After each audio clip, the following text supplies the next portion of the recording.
자, 이번에는 어떠한 부분에 대해서 간략하게 이제 설명을 드릴 거냐면, 케라스 같은 경우에 이제 conv2d라고 하는 클래스의 생성자를 이용해서 필터를 적용할 때 스트라이드의 값을 어떻게 지정을 하고 혹은 패딩 방식을 어떻게 지정할 수 있는지에 대해서 좀 살펴보도록 할게요.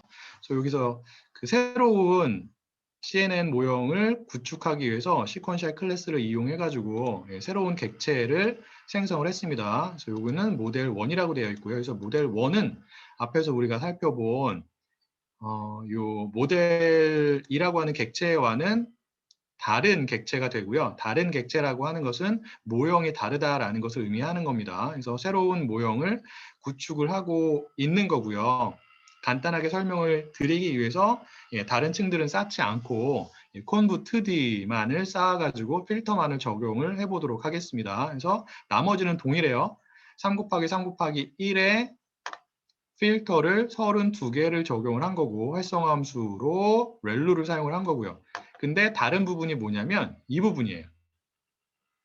그래서 여러분들께서 스트라이드의 값과 패딩의 값을 명시를 할 수 있다라고 말씀을 드렸고 얘네들을 이렇게 명시를 하지 않으면 기본적인 값으로 스트라이드는 1,1이 들어갑니다. 즉 위랑 아래쪽이랑 그다음에 옆쪽으로 1 만큼만 한 번에 이동을 하겠다라는 것을 의미하는 거고 만약에 나는 스트라이드의 값을 2로 바꾸겠다라고 하는 경우에는 이런 식으로 여러분들이 별도로 지정을 해주셔야 돼요. 그리고 패딩 방식은 아까 말씀을 드린 것처럼 여러분들께서 이렇게 valid라고 명시를 하지 않아도 기본 값으로 valid로 되어 있습니다. 그래서 valid는 패딩을 하지 않는 것을 의미한다고 제가 말씀을 드렸죠. 맞나요? 자, 그러면 이러한 방식으로 우리가 32개의 필터를 입력되는 이미지 데이터에 적용을 했을 때 결과물로 나오는 액티베이션 맵의 크기는 어떻게 될까요? 3 곱하기 3 곱하기 1의 필터를 32개를 적용을 하고 그리고 스트라이드의 값을 2로 하고 그 다음에 패딩을 사용하지 않게 되면 결과물로 나오는 액티베이션 맵의 크기는 얼마가 될까요? 여기서 중요한 거는 액티베이션 맵이 갖는 가로 또는 세로의 길이가 되죠. 뎁스는 32개의 필터를 적용을 했기 때문에 32가 됩니다. 그거는 달라지지 않아요. 여러분들께서 스트라이드를 어떠한 크기로 사용을 하든 혹은 패딩 방식을 사용을 하든 그렇지 않든 달라지는 것은 액티베이션 맵의 가로 또는 세로의 길이가 됩니다. 얼마가 나왔어요? 13이 나왔죠. 그래서 얘를 생성을 해서 결과물로 나오는 액티베이션 맵의 크기를 보니까 이렇게 됐어요. 13 곱하기 13 곱하기 32. 왜 13이 되었을까요? 한번 보도록 할게요.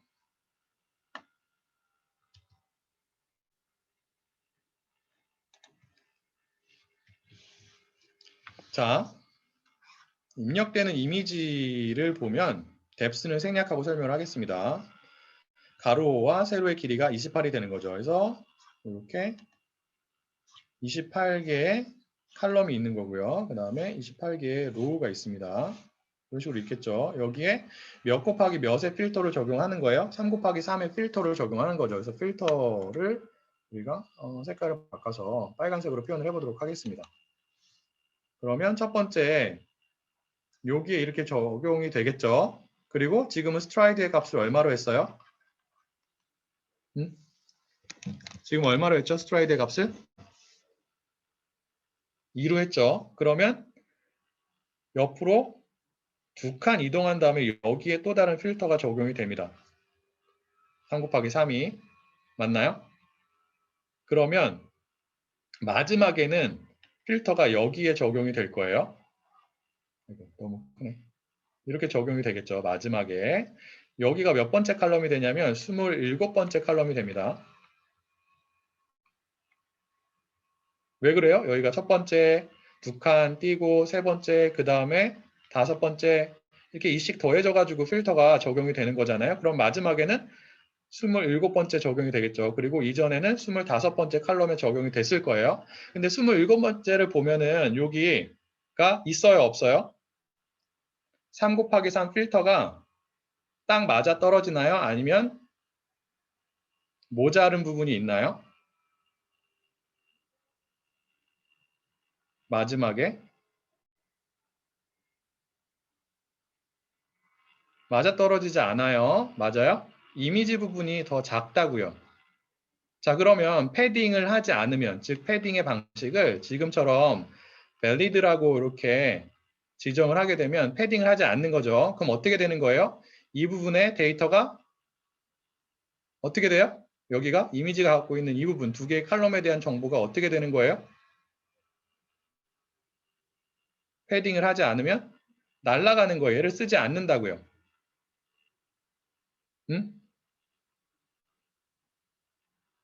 자, 그러면 필터가 몇 번 적용이 됐어요? 이쪽으로 쭉 여기서 한 번, 여기서 한 번, 여기서 한 번, 그리고 25번째까지 적용이 된 거죠. 걔까지는 적용이 돼요. 왜? 딱 맞아 떨어지기 때문에. 근데 27번 칼럼에 대해서는 지금 보고 있는 것처럼 이렇게 비는 부분이 생겨가지고 여기는 이제 필터가 적용이 되지 않는 거죠. 패딩 방식을 사용하지 않으면. 즉, 필터가 13번 적용이 된 거예요. 맞아요? 왜 13번인지 아시겠나요? 첫 번째로 첫 번째 칼럼 부분에 첫 번째 필터가 적용이 된 거고 스트라이드를 2로 했기 때문에 두 번째 필터가 두 번째 적용이 될 때는 세 번째 칼럼에 적용이 되는 거고 쭉 해가지고 13번째 필터가 25번째 칼럼에 적용이 되는 겁니다. 맞아요? 그래서 패딩 방식을 지정하지 않고 혹은 패딩 방식을 밸리드로 지정을 하고 스트라이드의 값을 2로 했을 때 나오는 액티베이션 맵에 가로 또는 세로의 길이가 13이 된 거예요. 얘가 왜 13이 나왔는지 아시겠나요? 자, 그러면 패딩 방법을 사용을 하면 즉 제로 패딩을 하게 되면 스트라이드를 똑같이 2로 지정을 했을 때 나오는 액티베이션 맵의 가로 또는 세로의 길이는 얼마가 될까요? 여러분들이 한번 생각해 보세요.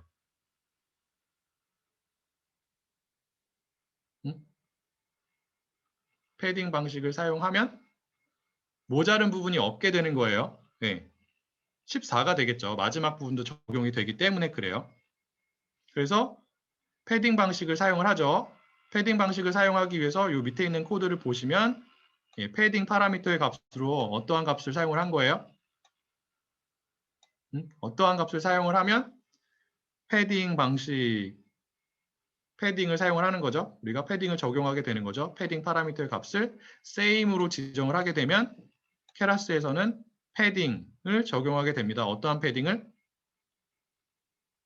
가장자리에 어떠한 값들이 들어가요? 0의 값들이 들어가는 거예요. 아시겠나요? 그래서 보면은 역시나 마찬가지로 스트라이드를 얼마로 한 거예요? 2로 한 거죠. 그래서 결과물로 나오는 액티베이션 맵의 가로 길이와 세로의 길이가 얼마가 된 거예요? 14가 된 거죠. 그래서 패딩을 적용을 하느냐, 즉 제로 패딩을 적용을 하느냐, 그렇지 않느냐가 어떠한 차이를 발생시키는지 이해가 되시나요?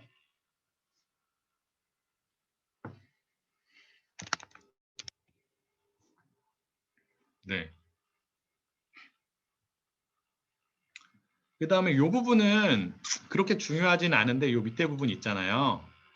요거는 저희가 이제 그 시퀀셜한 방법으로 여러 개의 층을 쌓았는데 그 층들의 형태를 모양을 시각화를 하기 위해서 여러분들이 사용할 수 있는 방법이에요. 그래서 케라스가 갖고 있는 utiles라고 하는 모듈 안에 존재하는 plot 언더바 모델이라고 하는 함수를 사용해서 여러분들이 생성한 지금 우리가 생성한 모형은 우리가 최종적으로 사용하고자 하는 모형은 모델이라는 객체로 생성이 되어 있습니다.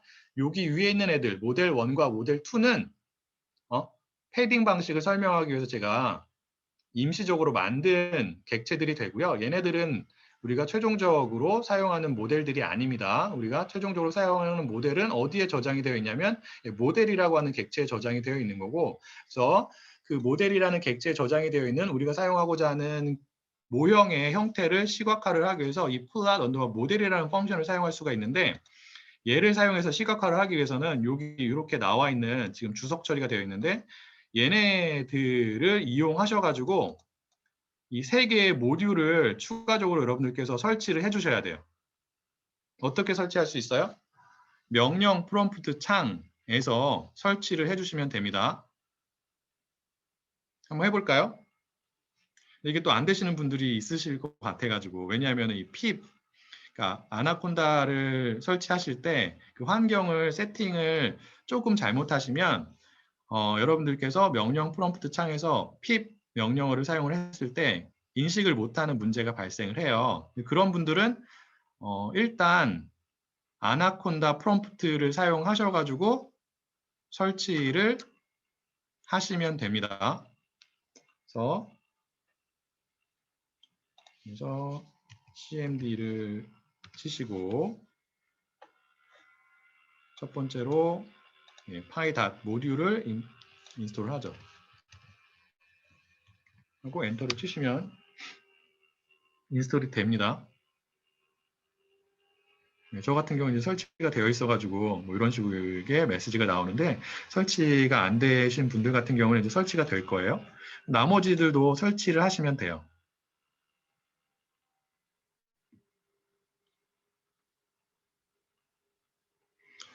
자, 설치를 하신 다음에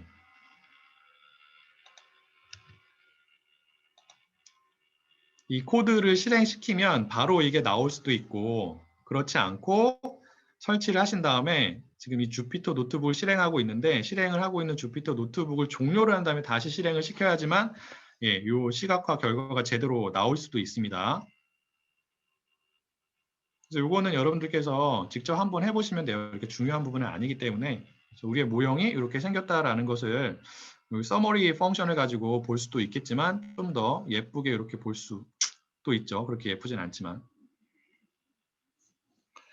그 다음에 밑으로 내려가 보시면 이러한 이제 시각화 결과가 있는데 이것은 무엇이냐면 각각의 층에 어떠한 데이터가 입력이 되고 어떠한 결과물이 출력이 되는지를 보여주고 있어요. 이 서머리 펑션을 가지고 모형의 형태를 이렇게 확인해 보면은 어떠한 부분만 확인할 수 있냐면 각각의 층에서 출력하는 결과물만 이런 식으로 확인하실 수가 있어요. 보시면 이게 이제 두 번째 칼럼이 아웃풋 쉐입이라고 되어 있잖아요. 얘는 얘 같은 경우에 이 conv2d라고 하는 레이어가 출력하는 액티베이션 맵이죠. 액티베이션 맵의 형태만 이렇게 보여주고 있습니다. 근데 어떠한 정보는 여기 안 나와 있어요. 해당 레이어에 입력이 되는 데이터가 어떠한 형태인지는 나와 있지 않아요.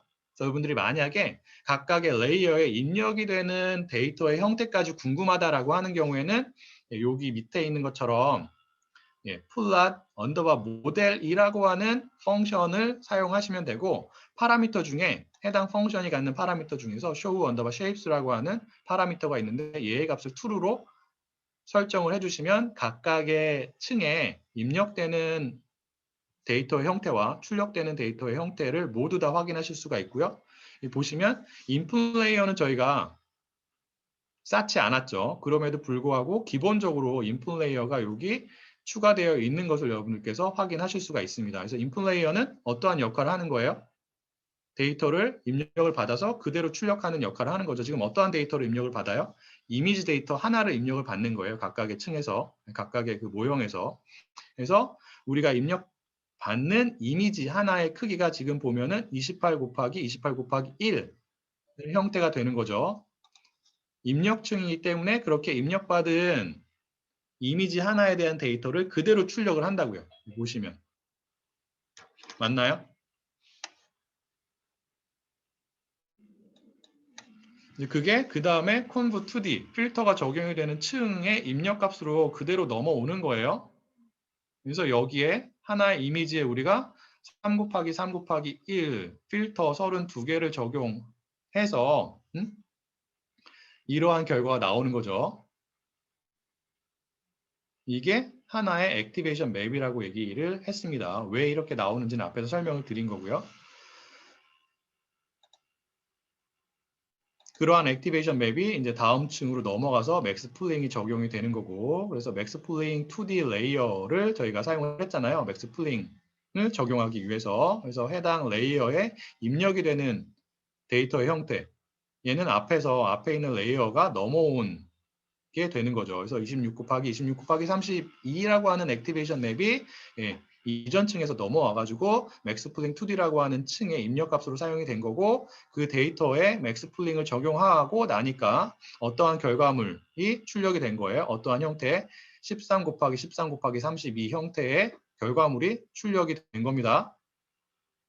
그리고 플래튼을 시키는 것도 마찬가지고 나머지도 마찬가지예요. 그래서 다시 한번 말씀을 드리지만 각각의 층에 입력되는 데이터의 형태가 어떻게 되는지를 확인하기 위해서는 여러분들께서 이 플랫 모델 함수를 사용하면 된다. 함수를 사용해서 시각화를 하면은 그런 정보까지 확인할 수 있다. 그리고 플랫 모델을 사용해서 시각화를 하기 위해서는 서로 다른 세 개의 모듈을 여러분들께서 설치를 해주셔야 된다라는 거예요. 그래서 그 모듈이 첫 번째가 파이닷, 두 번째가 파이닷 플러스, 세 번째가 그래프 비즈라고 하는 모듈이 됩니다. 혹시 이거 설치하시고 모듈들 설치하시고 이거 돌려보신 분들 계실까요? 성공적으로 화면에 보이시는 분들 계세요? 이게 잘 안 되시는 분, 나 하고 싶은데 이걸 사용해 보고 싶은데 잘 안 되시는 분들 같은 경우에는 조교들에게 문의를 해주시기를 부탁을 드리겠습니다.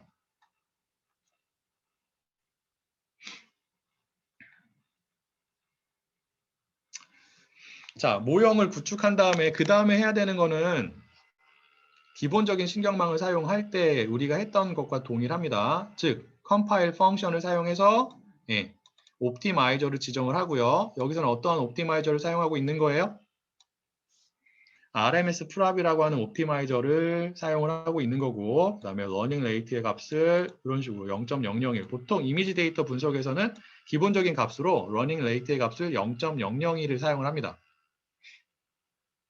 그 다음에 비용 함수를 지정을 하고 우리가 지금 풀고자 하는 문제가 분류의 문제이기 때문에 교차 엔트로피 비용 함수를 사용을 하는 거죠. 그 다음에 모형의 성능을 평가하기 위한 지표도 설정을 하는데 accuracy, 정확도의 값을 사용을 합니다. 그래서 컴파일 펑션을 사용해서 세 가지를 지정을 하는 거고요. 그리고 fit 펑션을 사용해서 학습을 하는 거죠. 각각의 파라미터가 무엇을 의미하는지는 다 아시죠? 지금은 미니 배치 방법을 사용해서 경사광법을 적용하고 있는 거고요. 그래서 그 한 번 학습할 때 사용이 되는 이미지 관측치의 수가 몇 개예요?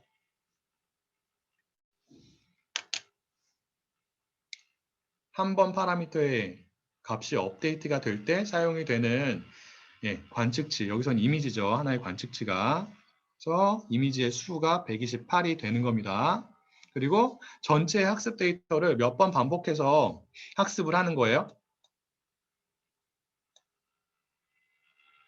그 값이 F4의 값으로 여기 지정이 되어 있는 거죠. 그리고 과적한 문제가 발생하는지 그렇지 않은지를 확인하기 위해서 학습 데이터 일부를 어떠한 데이터 셋으로 사용을 하고 있어요. 지금 여기에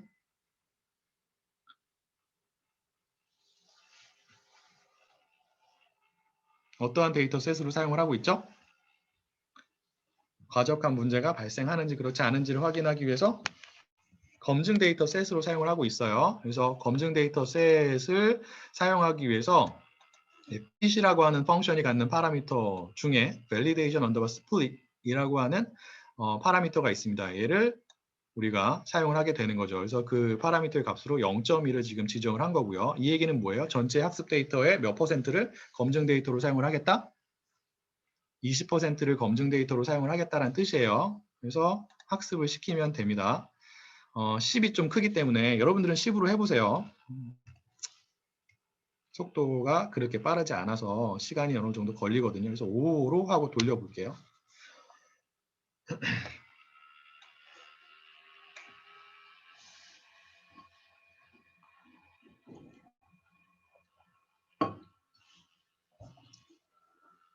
이 돌려보시고요. 보시면 375가 나오잖아요. 여기 보면 375가 있고 이 375가 의미하는 게 뭐죠?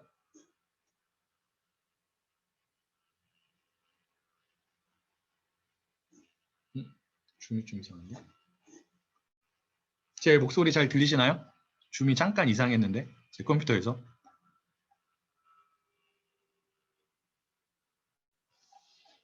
제 목소리 잘 들리세요?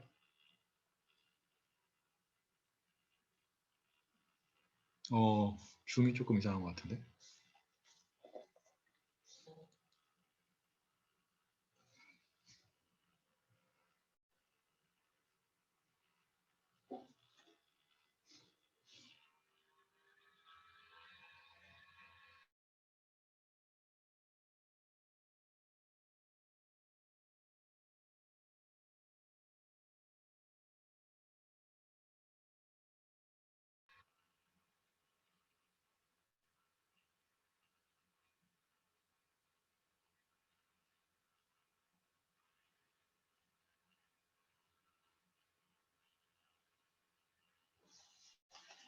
제 목소리 들리시나요? 아, 그래요? 제 줌이 조금 이상해가지고 화면도 잘 보이시고요.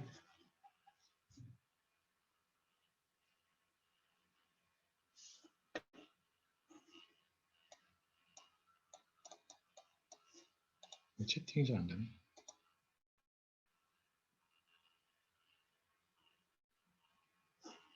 자, 여기서 375가 의미하는 거는 뭐예요? 한번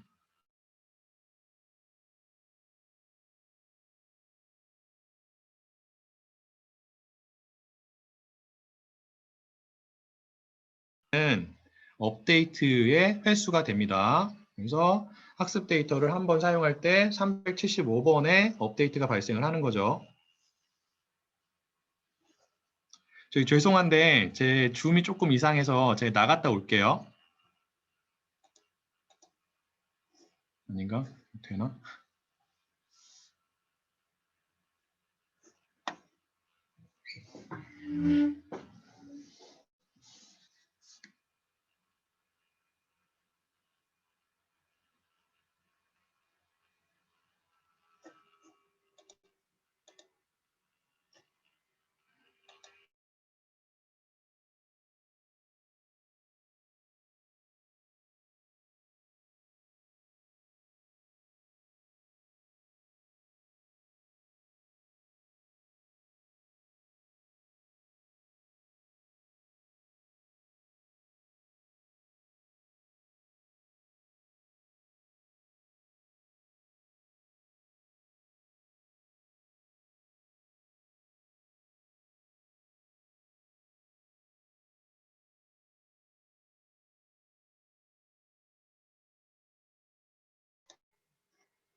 제 컴퓨터가 조금 이상한데요. 제 목소리는 들리시나요? 지금 채팅창이 제대로 작동을 안 해가지고.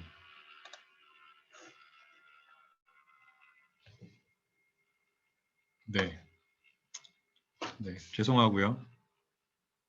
다시 화면을 공유를 하고 수업을 진행하도록 하겠습니다. 여기까지 다 돌려보셨어요? 혹시?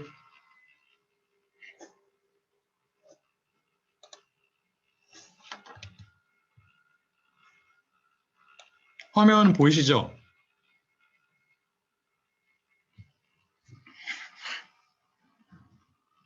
네. 여기까지 돌려보셨나요?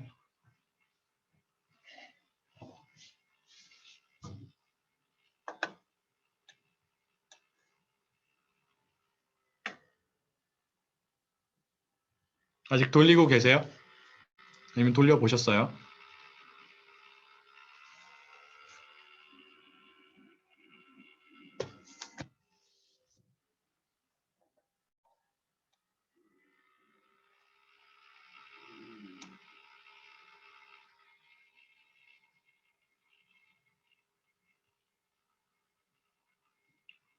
혹시 돌려보신 분 계실까요?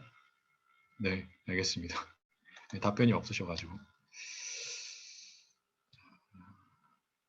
그래서 요 밑에 보면은 이제 우리가 그 검증 데이터와 학습 데이터에 대해서 학습 과정에서 비용 함수의 값이 어떻게 달라지는지를 확인을 해볼 수가 있는 거고요. 그래서 이렇게 되는 거죠. 그래서 보니까 예, 저 같은 경우에는 지금 에폭의 크기를 5로 했는데 5번의 에폭 동안에는 과적한 문제는 발생하지 않는 것으로 이렇게 나타난 거고요. 그 다음에 여러분들께서 마지막으로 학습을 한 다음에는 평가 데이터에 대해서 이렇게 평가를 해보시면 되고요. 그 다음에 특정한 이미지 하나에 대해서 예측을 해보도록 하겠습니다.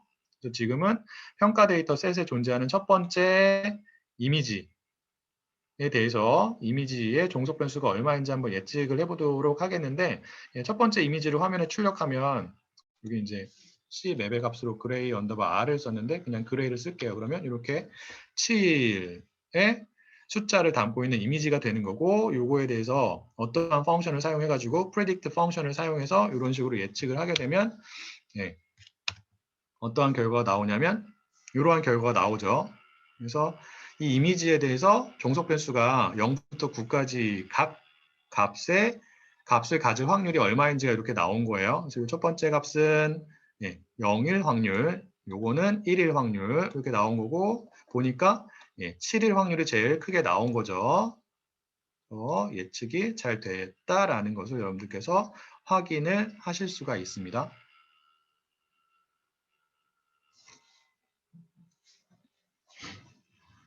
혹시 여기까지 질문이 있으실까요?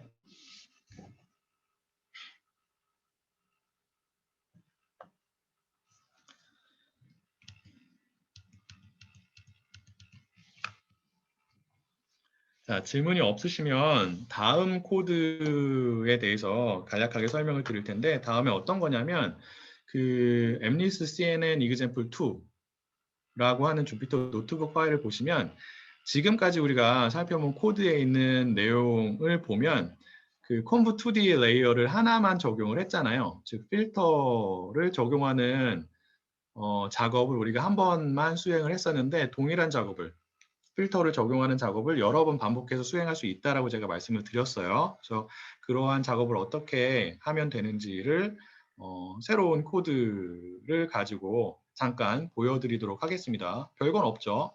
add라는 펑션을 사용해서 conv2d 레이어를 추가만 해주시면 돼요. 그래서 어떻게 추가를 할 수 있느냐?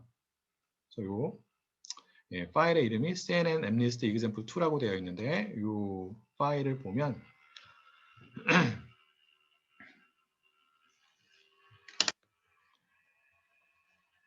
여기에서 시퀀셜한 방법으로 모형을 구축하고 있는 거죠. 그래서 이 부분이 뭐예요? 앞에서 우리가 사용했던 부분이 되는 겁니다. 그래서 필터를 적용하기 위해서 conv2d라고 하는 층을 먼저 쌓은 거고 그래서 3 곱하기 3 필터를 32개를 적용을 한 거고요. 그 다음에 맥스플링을 적용을 한 겁니다. 그래서 거기서 끝나는 게 아니라 비슷한 작업을 반복해서 또 수행을 하고 있는 거예요. 그래서 필터를 다시 적용을 하기 위해서 어떠한 결과물에 맥스플링이 리턴하는 결과물에 또 다른 필터를 여러 개 적용하기 위해서 여기서 보실 수 있는 것처럼 conv2d라고 하는 레이어를 다시 쌓고 있는 거죠. 지금은 3 곱하기 3의 필터를 몇 개를 적용하고 있어요? 몇 개를 적용하고 있는 거죠? 여기 보면 첫 번째 인자로 입력된 값이 64죠. 그래서 3 곱하기 3의 필터를 64개 적용하고 있다는 것을 여러분들께서 확인하실 수가 있고요. 이 필터의 크기를 다르게 해도 된다라고 제가 말씀을 드렸어요. 그래서 만약에 이 두 번째 인자의 값을 5,5로 변경을 하면 5 곱하기 5 필터를 64개를 적용하는 것이 됩니다. 자, 그러면 이 두 번째 conv2d 레이어에서 사용이 되는 이 5 곱하기 5 크기의 필터가 갖는 뎁스의 크기는 얼마일까요?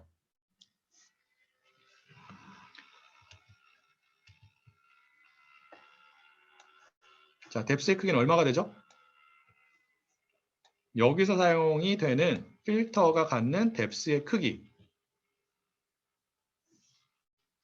필터가 갖는 뎁스의 크기는 무엇에 의해서 결정이 된다고요? 필터가 적용이 되는 입력된 데이터. 여기서는 입력된 데이터는 무엇이냐면 이전 레이어에서 전달이 되는 액티베이션 맵이에요.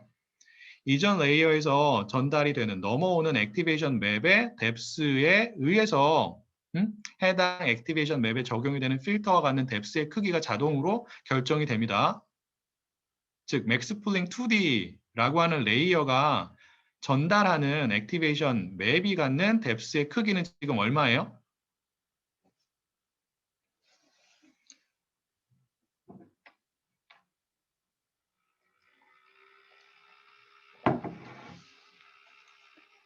얼마죠?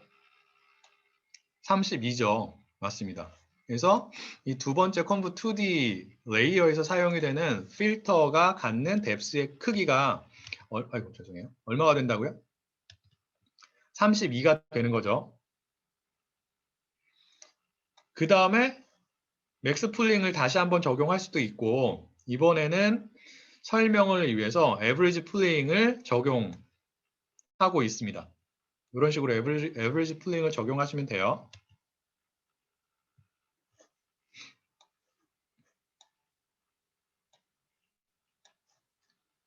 그 다음에 역시나 마찬가지로 플래튼을 시키고 그리고 은리층 플리 커넥티드 레이어를 하나 추가하고 마지막에 출력층을 추가를 해서 여러분들께서 또 다른 모형을 만드실 수가 있습니다.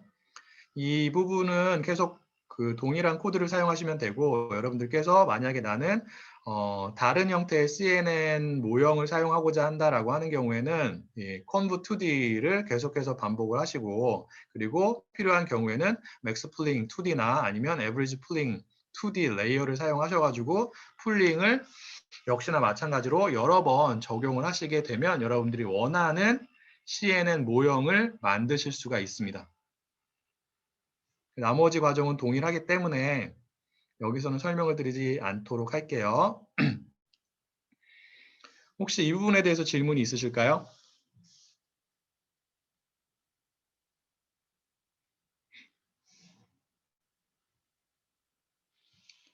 자, 질문이 없으시면 또 다른 예를 하나 보여드릴게요. 지금까지는 우리가 CNN 모형을 어떠한 이미지를 분석하기 위해서 사용을 했어요?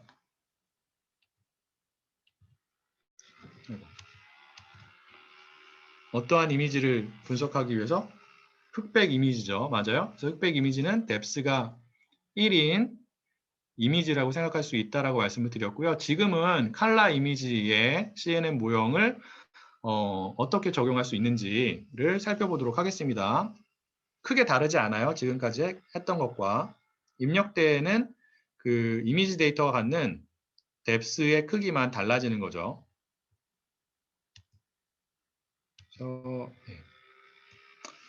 어떠한 데이터 셋을 사용을 할 거냐면 얘도 이제 케라스에 기본적으로 저장이 되어 있는 케라스가 기본적으로 제공을 하는 데이터 셋이 되고요.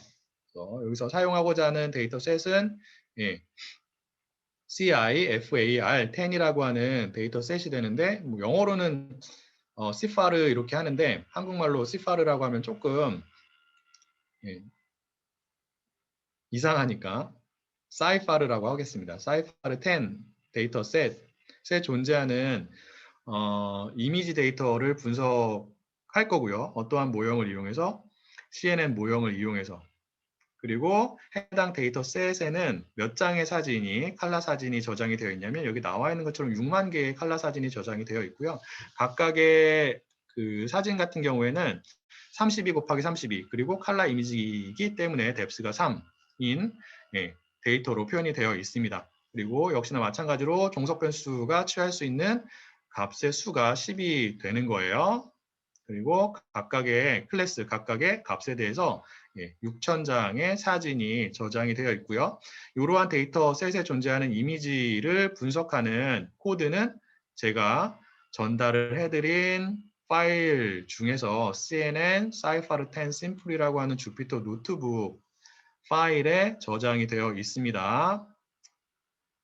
이미지 예를 잠깐 볼게요. 이미지가 작아가지고 잘 보이시지는 않을 텐데 이러한 이미지들이 굉장히 많이 포함이 되어 있는 데이터 셋이 되고요. 그 다음에 이쪽에 나와 있는 게 종속 변수가 취할 수 있는 값이 됩니다.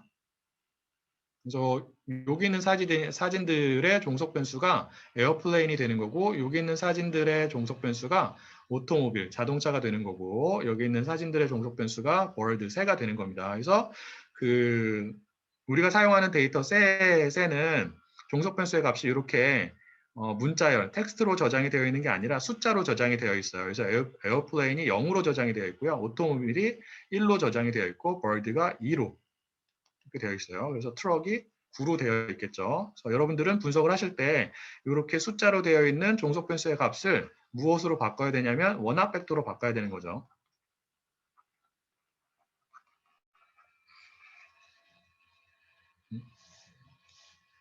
그래서 해당 주피터 노트북 파일을 살펴보도록 하겠습니다. 그래서 CNN Cypher 10 Simple이라고 하는 이 파일이 되고요. 제가 요 다른 주피터 노트북 파일들은 끄도록 하겠습니다.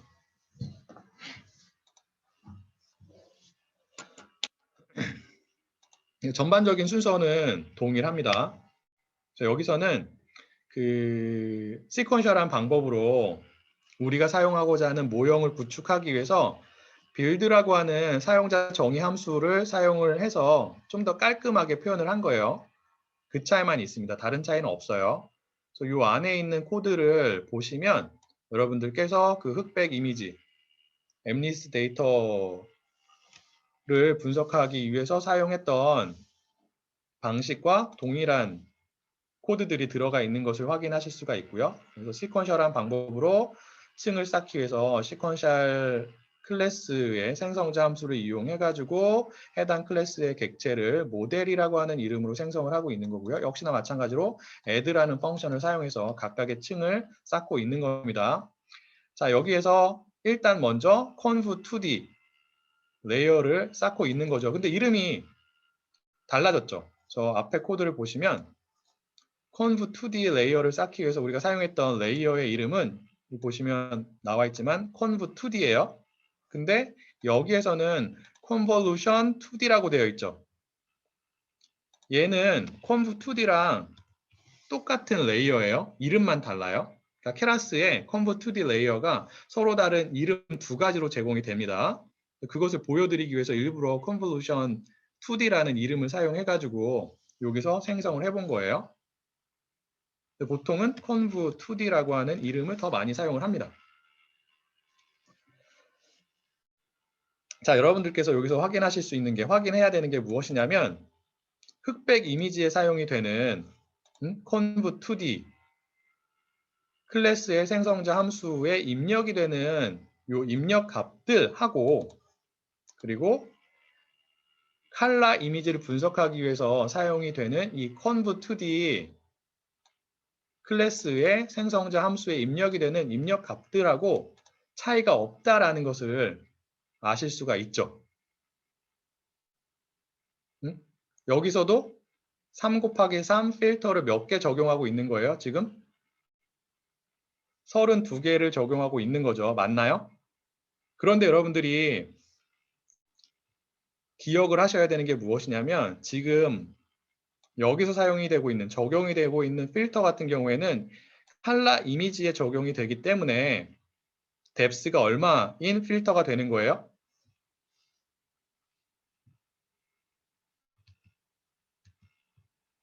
뎁스가 3인 필터가 되는 거예요.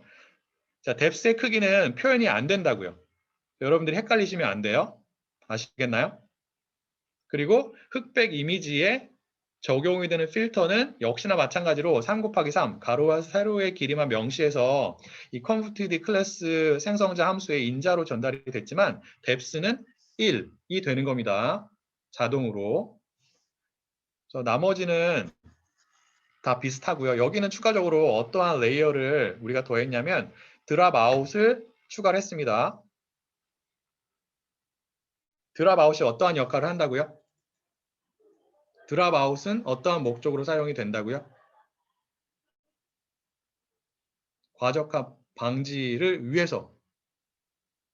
다시 한번 말씀드리지만 과적합 문제가 왜 발생을 하는지를 여러분들이 잘 기억을 하셔야 돼요. 우리의 모형이 복잡한 경우에 혹은 우리의 모형이 학습 데이터에 민감하게 반응하는 경우에 과적합 문제가 발생을 합니다. 맞나요? 모형이 복잡하다라고 하는 것은 모형이 갖고 있는 파라미터의 수가 많다라는 것을 의미하는 거예요. 그래서 과적한 문제를 줄이기 위해서는 파라미터의 수를 줄이는 게 필요한데 파라미터의 수를 줄이는 방법 중에 하나가 무엇이라고요? 드랍 아웃 방법인 거죠. 맞나요? 신경망 모형이 가지고 있는 전체의 노드들 중에서 파라미터가 업데이트 될 때마다 일정한 수의 노드들을 랜덤하게 선택을 해가지고 걔네들을 드랍을 시키는 방법이 드랍 아웃 방법이에요. 그래서 여기서는 드랍 아웃을 적용하기 위해서 드랍 아웃 레이어를 추가를 한 겁니다. 나머지는 거의 비슷하죠. 그래서 여러분들이 돌려보시면 돼요. 이것도. 네.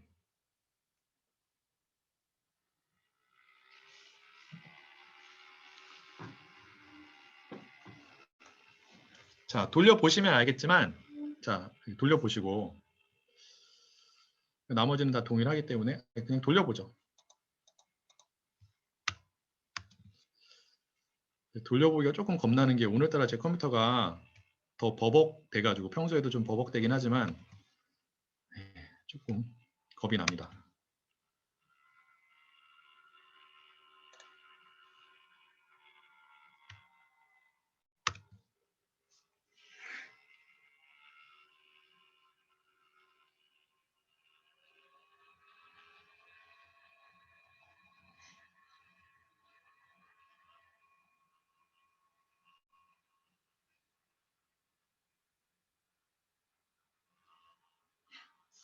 여러분도 한 번씩 돌려보세요. 나머지는 다 똑같기 때문에 그냥 설명만 하고 넘어가죠. 그래서 여기서 그 학습 데이터와 검증 데이터에 대해서 학습 과정 동안에 비용 함수의 값이 어떻게 달라지는지, 즉 과적한 문제가 발생하고 있는지 그렇지 않은지를 파악하기 위해서 이렇게 시각화를 하고 있는 거고요. 평가 데이터에 대해서 성능을 평가하고 있는 거고, 여기는 그 학습의 결과로 도출이 된 모형을 가지고 평가 데이터에 존재하는 두 번째 이미지예요.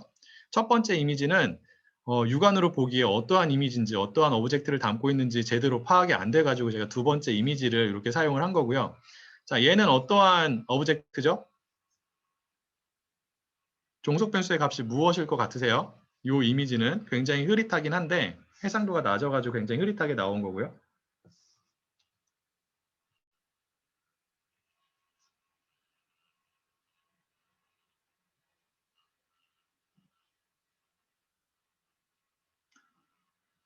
임효재 수강생분께서 질문을 주셨는데 그렇진 않습니다.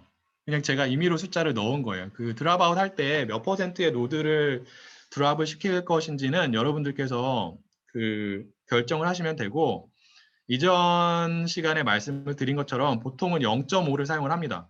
근데 여기서는 그냥 하나는 0.25로 하나는 0.5로 제가 임의로 설정을 해본 거예요.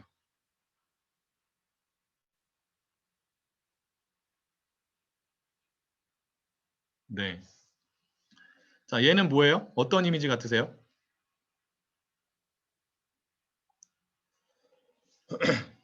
배 같나요? 배거든요. 그래서 배를 보면은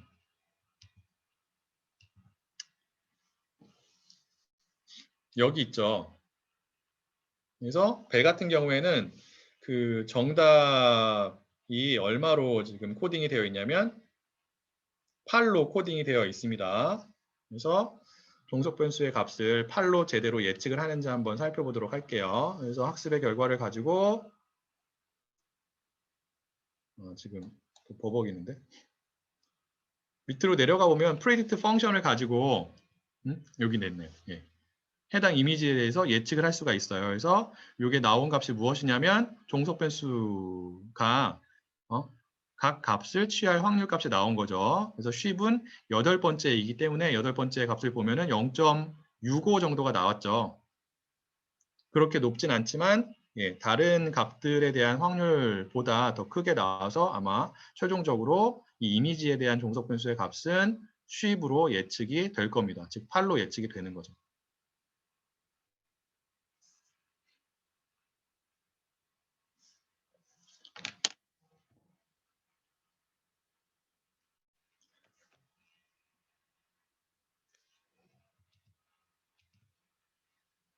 자, 여러분들도 한 번씩 돌려보시고요.